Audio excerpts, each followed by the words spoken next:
संपत्ति कभी भाई से बड़ी नहीं होनी चाहिए। नई सीख। रामायण सिर्फ राजाओं की कहानी नहीं है, भाइयों की भी कहानी है। और भाइयों के बीच संपत्ति को लेकर झगड़े की भी। एक तरफ रावण और उसके भाइयों की कहानी है। कुबेर ने जहाँ भाई धर्म निभाते हुए खुशी खुशी सौतेले भाई रावण को सोने की लंका सौंपकर अपनी अलग अलकापुरी बसाई, वहीं रावण ने भाई की संपत्ति लंका हासिल करने के बाद अलकापुरी पर हमला कर कब्जा कर लिया। सिर्फ इतना नहीं, राज्य के साथ साथ कुबेर का पुष्पक विमान भी हथिया लिया। विभीषण को सत शिक्षा देने पर लात मारकर संपत्ति से बेदखल कर दिया। पराई स्त्री को हासिल करने के लिए भाई कुंभकर्ण को युद्ध भूमि में मरने के लिए भेज दिया।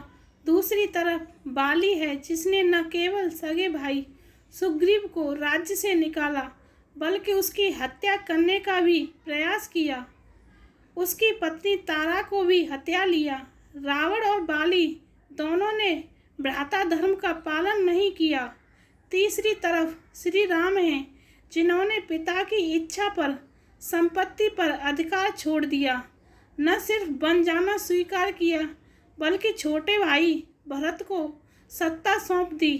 भरत ने भी 14 साल श्री राम की खड़ायूं रखकर राज्य पर आसीन रहने के बाद वनवास से लौटे श्री राम के लिए तुरंत सिंहासन छोड़ दिया।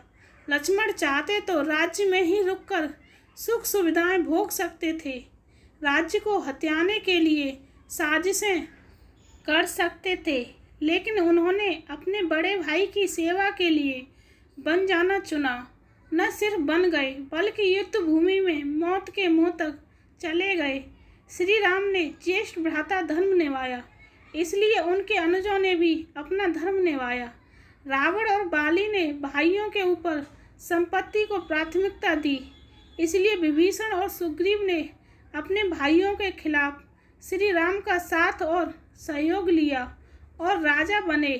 लक्ष्मण ने सिर्फ एक गलती की, एक स्त्री की नाक काटी, और उसके बाद प्रभु श्री राम के जीवन में कभी खुशियां नहीं टिकी। सीता हरण हुआ, रावण से युद्ध हुआ, सीता पर कलंक लगा, सीता त्याग हुआ, अपने ही पुत्रों से युद्ध करना पड़ा। सीता सदा के लिए मायके चली गई। रावण के पास एक भाई था जो सोता ही रहता था।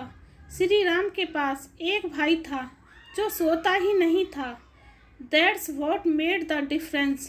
संपत्ति कभी भी भाइयों से बढ़कर नहीं होनी चाहिए, क्योंकि भाई वहाँ खड़े होते हैं जहाँ मैटर बड़े होते हैं। धन्यवाद।